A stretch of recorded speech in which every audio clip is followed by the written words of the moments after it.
While Eurovision is just a playground for many, it's definitely a battleground for international politics. In a contest that embraces liberal and democratic values such as freedom of speech and expression, one can find it hard to understand why certain contestants who don't believe in those values still compete.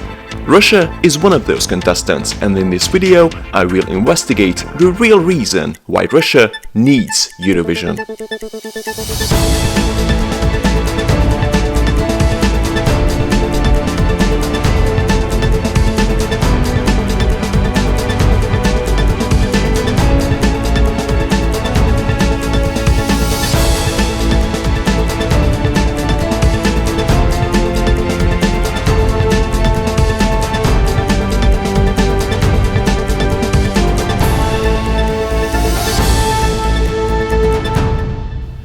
Russia needs the contest just as much as they need every other international televised event.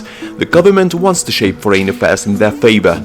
Every world power has a dose of grandiose delusion, and Russia is no exception. In fact, they always seem to take it to the next level with everything they do, and when it comes to their major image problem, they have a never-ending can-do attitude to try to fix it. They almost act like a damage control team that works day and night to secure the facade. They keep bidding for international sports events and hosted the Winter Olympics in 2014 and the World Cup in 2018. The government tries everything in their power to shed the best light possible on the country and to show a friendly face, a semblance that's welcoming, relatable and approachable. Russia hosted Eurovision in 2009 and they spent a ridiculous amount of money on it. Local media outlets reported that approximately 35 million euros were spent on the contest, but yet again it's Russia, so the costs were probably higher, it's just the official amount.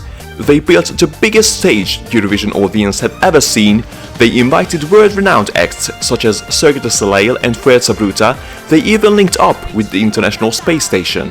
ISS, do you read me? Hello Earth. Добрый вечер, Москва.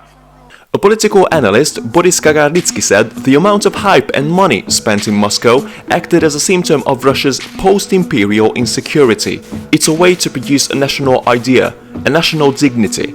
It's a way for Russia to say that it's still a great power.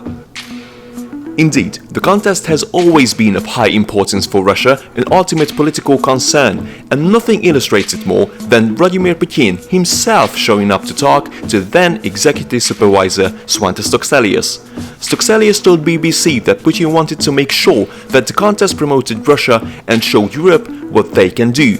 In his mind, Eurovision allowed Russians to show their qualities as a top-notch but misunderstood society. Russian politics overall take Eurovision very seriously though. In 2013, the ex-Soviet state Azerbaijan got a maximum of 12 points from Russia, but they didn't return the favor and awarded Russia with no points. Russian Foreign Minister Sergey Lavrov reprimanded the Azeri Foreign Minister, saying, "These points were stolen from us. This does not make one happy.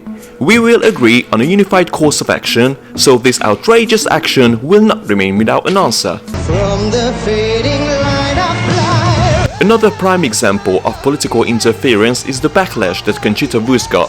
First Deputy Head of the Duma Family Committee, Olga Batalina, basically labeled Austria's victory as gay propaganda and said that many countries that once were conservative in nature started turning to more liberal ideas. That's why they voted for a drag queen.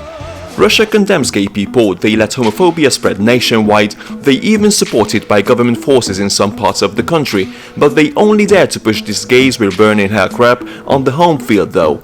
At Eurovision, they will even let their entrants sit next to Lucifer, just to make themselves look good in front of Europe. But here we go. Russia wants to win again. Big time. In 2016, they invited the mega superstar Sergey Lazarev to compete. They brought top composers and vocal coaches on board who worked on successful Eurovision entries before. They also hired Swedish backing singers and came up with one of the most memorable stagings ever. They take Eurovision very seriously and it almost earns them victory every time. In 2016, they won the popular vote but came third in the end. They placed third last year as well and second in 2015 and 2012. They tend to do very well and for them it translates as a cultivation of adoration. If among a part of the European establishment attitudes towards Russia deteriorated, ordinary people did not consider political problems a reason not to vote for Russian songs. So it's clear that they can and probably will win in the near future, and that's the dream a government ruling over propaganda just can't let pass. However, it's not just the government that needs Eurovision. It's the people too, but for a very different reason.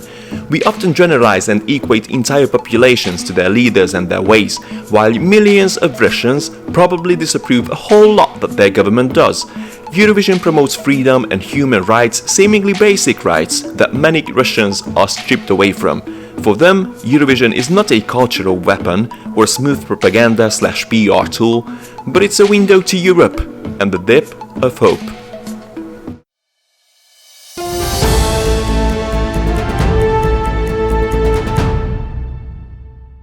What are your thoughts? Comment and let's talk about it.